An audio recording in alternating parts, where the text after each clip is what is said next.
Well, it's been a while since I've uploaded. Hey everyone, I'm Rod and Todd, a professional YouTuber who makes professional videos, and this is my entry for Cobra Convergence 7. Now, those of you who know me know that I have always been very much a Transformers fan. I've been one my entire life, really.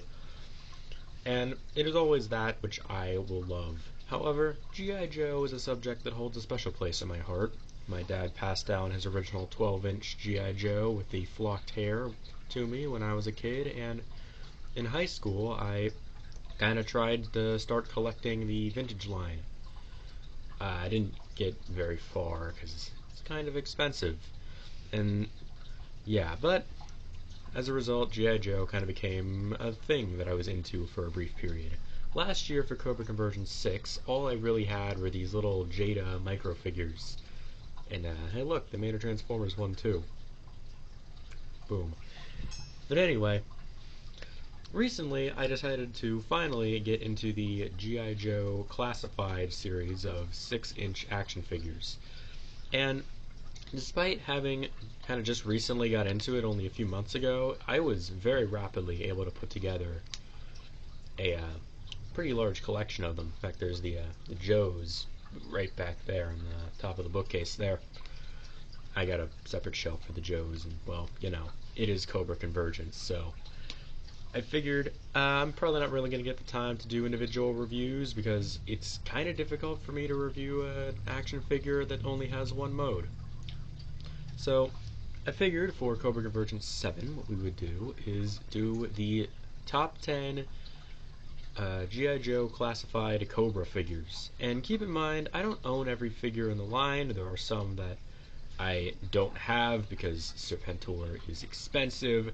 There are some that I don't have because, quite frankly, I really don't need them. I don't really want them. I'm not really planning on getting the Snake Eyes movie guys anytime soon, or like other ones. Like I don't really need, like I don't know, whatever. So I don't have every single one of them. So these will just be the top 10 figures of the ones I do have. So your opinions may differ from mine. That's okay. This is my opinion. So here we go with the top 10 classified Cobra figures. We're going to start things off with number 10, and that is the best of the best, ironically enough, the Crimson Guard. This is kind of the last classified figure I got to really complete that Cobra roster, minus Serpentor, because he's expensive. But I do really like this figure. I think the red absolutely pops. I love the silver Cobra emblem on the chest. The sculpted detailing on the uniform is fantastic. That helmet is just great. He kind of has a problem holding his rifle with two hands, and I kind of wish the bayonet was removable. I feel like a lot of these figures, stuff I like about them is how like the magazines of the rifles are removable or whatever. That's just a really cool detail in a lot of these figures. So I feel like the knife, like the little bayonet on the rifle, should have been removable, but whatever. Sword's really nice, even though I'm probably not going to use it all that often. I do like how he can store all his accessories on the backpack. It's not my favorite figure in the classified line, but I do think it is an excellent version of the Crimson Guard. And no, I am not getting the Python Patrol version. I don't really care for that. So, there it is. The Crimson Guard is number 10. Number 9 is the Cobra Bat. There's a lot of troop builders on this list. I actually got the Crimson Bat first, just because it had just come out when I had gotten into the line, and I kind of needed some more Cobras. And I have to say, I do prefer the regular version of the Bat over the Crimson Bat. The black and the orange just go together so much better, this design, because, you know, it's based off the original. Still retains the swappable hand gimmick with the backpack, which is really nice. I love all the sculpting on this. The flamethrower arm, I just have that on him. The removable chest panel, I'm not really the biggest fan of. I do like how he comes with an alternate head and a damaged chest plate. you can kind of swap those up if you're in the army building. You can kind of create like some varied bat legions where like some of them have the damaged head or whatever. However, I'm not really the biggest fan of it. It's kind of a cool little detail. You can like remove this to access the internals or whatever. However, I feel like having this just kind of removes a lot of the color from the original bat, because the original bat had that super sweet sticker on the front, and this one has all the nice color underneath. However, you're not going to see that when it's on there, so it just kind of gives them just this black nothingness on the chest, which I feel like the just having that off with the internals does look a lot better. But overall, it's still a really good figure. I think Hasbro did a great job with the bat in the 6-inch scale. So he's number 9.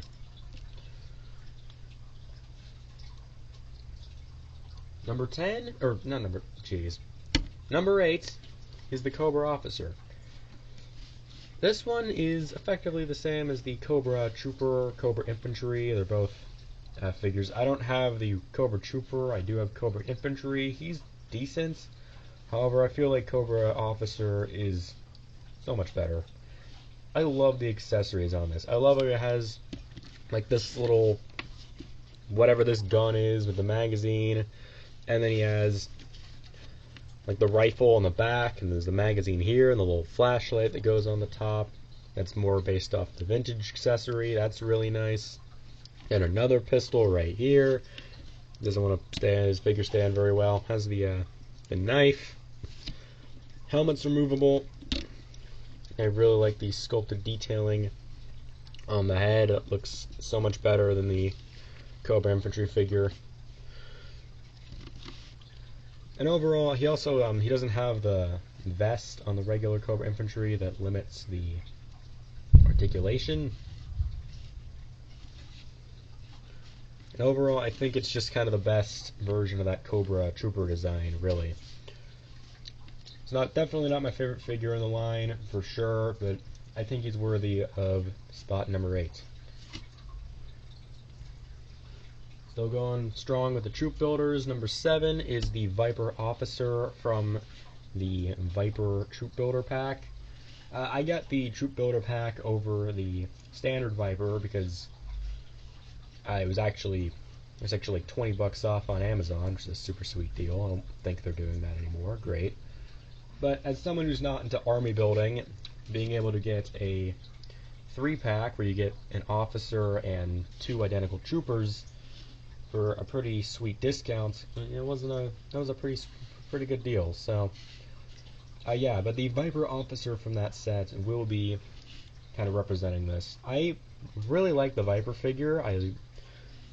Like the backpack has a lot of sculpted detail on it. Looks super good. The pistol is really nice. The goggles, I kind of don't really like the goggles being removable. It's just kind of difficult to get them on there. You know what I mean?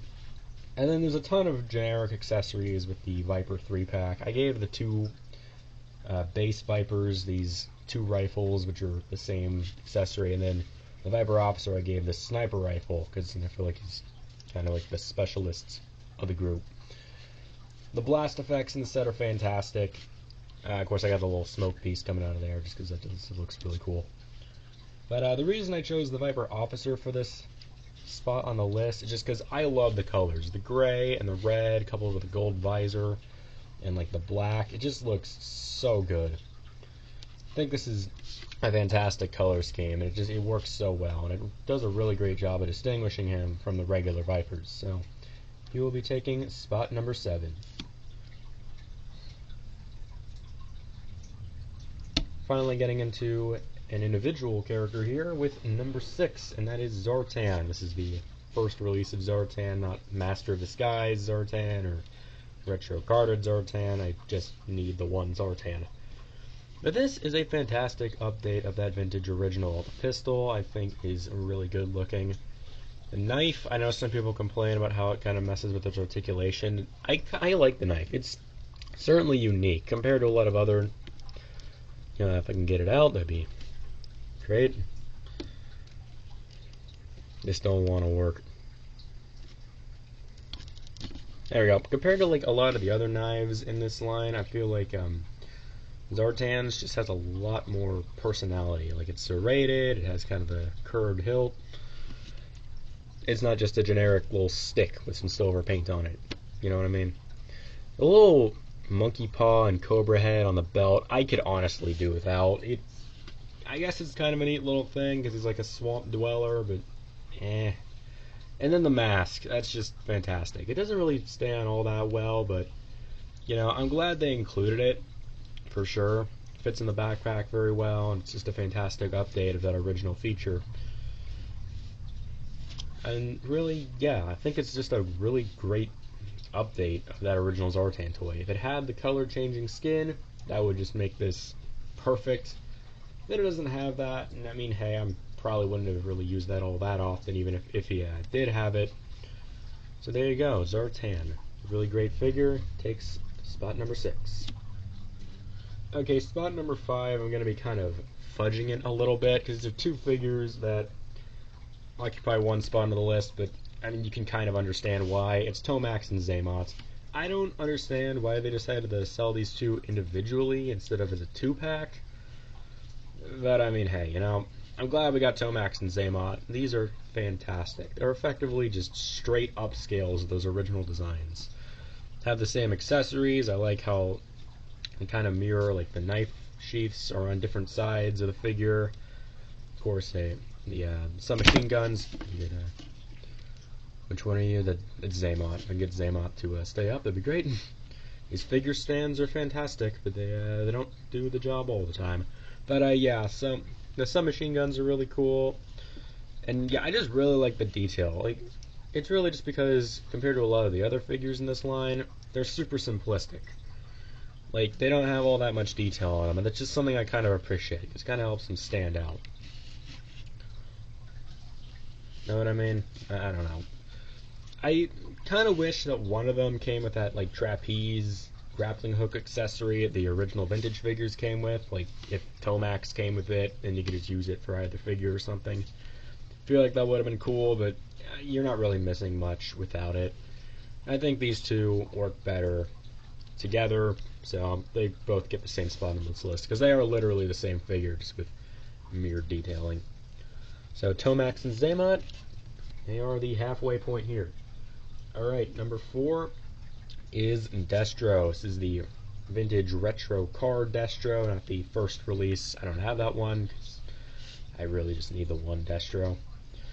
But I don't know, this figure is super simplistic. He doesn't have a lot going for him. He's got the pistol, he's got the gun, he's got the briefcase. It's really it for accessories. Nothing too special, but he gets a lot done. It's a really great Destro figure. I like the how the big jewel necklace is a separate piece. That's really nice. The mask looks cool. The wrist rockets are awesome. This pistol, it's not really all that special, but yeah, you know. And then the briefcase, I do feel like this does set it apart from the regular Destro a bit better, because like really the only differences between this and the first release figure are some slight differences in paint. However, here, compared to the first version's briefcase, if I can get it open, I forgot what side this opens from, it has a lot more detail than the original. I don't own the original, but I know what the briefcase looks like. It's just flat green on the inside here, but here it's got some little detail. You can clearly see stacks of cash. I like how it has the Mars logo on the inside there, its keyboard. This is a really great use of that briefcase, just like the original. I feel like it would have been cooler if it had like some weapons stashed in here, like a small little pistol or something you could like conceal inside the case or something. But yeah, you know, whatever. Like, just get it back in his hand. There we go. Okay, but there we go. Destro, not the best figure. I don't know why I ranked it number 4. Now I think about it. I mean, hey, you know. Still great. Still think it's a great version of Destro, so he will be taking spot number 4.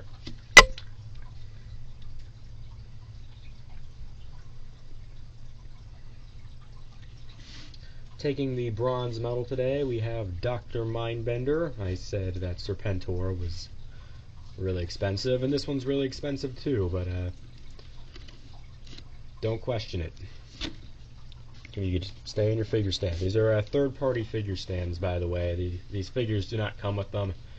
I kind of wish Hasbro included figure stands in with their figures. Like the retro carded ones come with figure stands, but that's not what these are.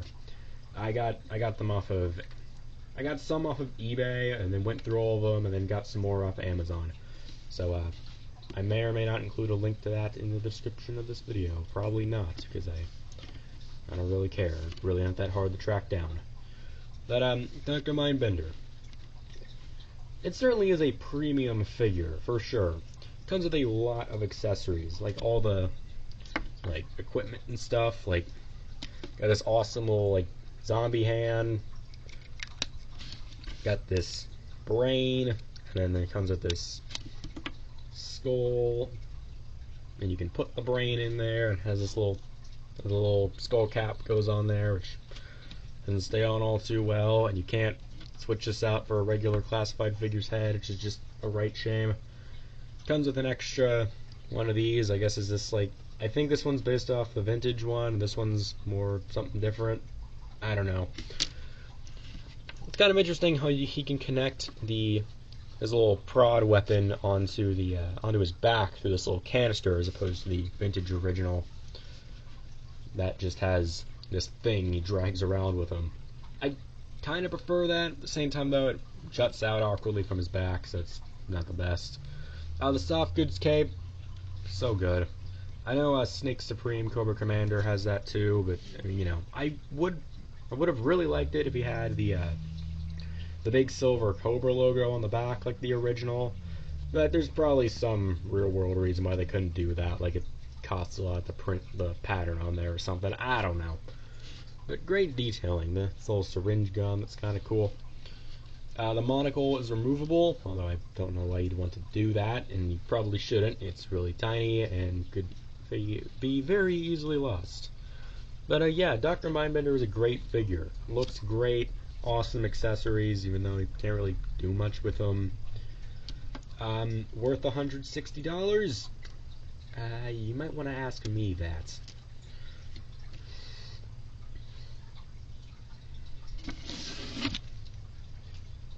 Taking the runner-up spot on this list today is the Alley Viper. This one's actually incomplete because I got it secondhand loose at a comic book store, and I didn't realize he was missing his extra rifle. However, I did get a copy of that extra rifle, the Snake Eyes and Timber 2-pack. Not the Alpha Commandos one, the new one they put out. So, I mean, that kind of solves the problem. Still miffed about that. But regardless, I mean, you can't even really hold that anyway, so what's the point? But, regardless, Alley Viper, why was this one of the earlier figures they made? I mean, Alley Viper, it's a very divisive character amongst fans due to the orange and blue. I'm very split on the color scheme myself. I think it looks really cool, but at the same time, it burns. But I think this is a really good update of that original Alley Viper toy. The visor flips down, that's really nice. The shield, the way they handled it was so good, how it can hold, it slips over the arm, and you can rotate it, so you can work with whatever position the arm's in. The submachine gun, is this like a submachine gun? I don't know. I don't know much about guns. It looks really nice, even though the magazine kind of gets in the way. The knives are there. Pistol's also just there. The backpack, though, I love it how they took the original's backpack, where it has the grapple gun sculpted on, but not removable, and they made it so that the grapple gun is removable. Just very, very stiff on that. That's just such a nice little detail. That's what I love about the classified line, how they've been taking these designs and upscaling them, and then taking advantage of that to give them removable weapons, like taking details off the vintage figures, like a sculpted on non-removable pistol and a holster on the side, and making it removable. That's just really, really nice. even though you're probably never really going to use some of these things on the actual figure. Still cool. Storage for all of it. It's just great. This is certainly not the best looker of a figure with the bright colors. However, the sheer amount of accessories makes it so good. He does have that vest that hinders the articulation, which is real unfortunate, but I still think this is the best Cobra troop they've put out so far. Then again, I don't know about the ninjas. If the ninjas good, I haven't bought those. Like, I kind of want to, but, you know, whatever. So anyway, that being said, speaking of the ninjas, I think you can guess who number 1 is. Who else would it be but Storm Shadow? Of course, the classic Storm Shadow, not Arctic Mission, not Snake Eyes movie, not the retro carded one, which, like, what's the difference between that one and this one? This is just peak Storm Shadow. Got swords. I like how one's shorter than the other. That's kind of cool. The hood, I could take or leave. I normally display it without the hood. I just put it on there for the sake of this video. And then of course, the bow. He has one removable arrow that you can notch into the bow, and you can, like, it'll kind of look like he's firing it or drawing it back or whatever. That is just great.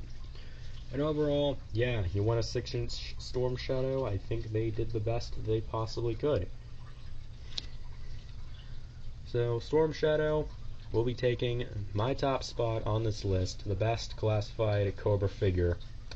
However, again, this is just my opinion. If you have a different opinion, feel free to let me know in the comments, and I'll definitely, totally agree with it, for sure. Again, there may be some figures that are better that I just don't have. Like, I don't know, is Prophet Director Destro better than this figure? I don't know. So, thank you for watching this video. I'm glad that I was able to contribute to Cobra Convergence 7. If you did like the video, you don't need to subscribe because I haven't uploaded in forever, and I'm probably not going to upload for a long while after this. So, yeah, I'm the anti-YouTuber. But anyway, thank you for watching this video, and this has been Rod and Todd, signing off.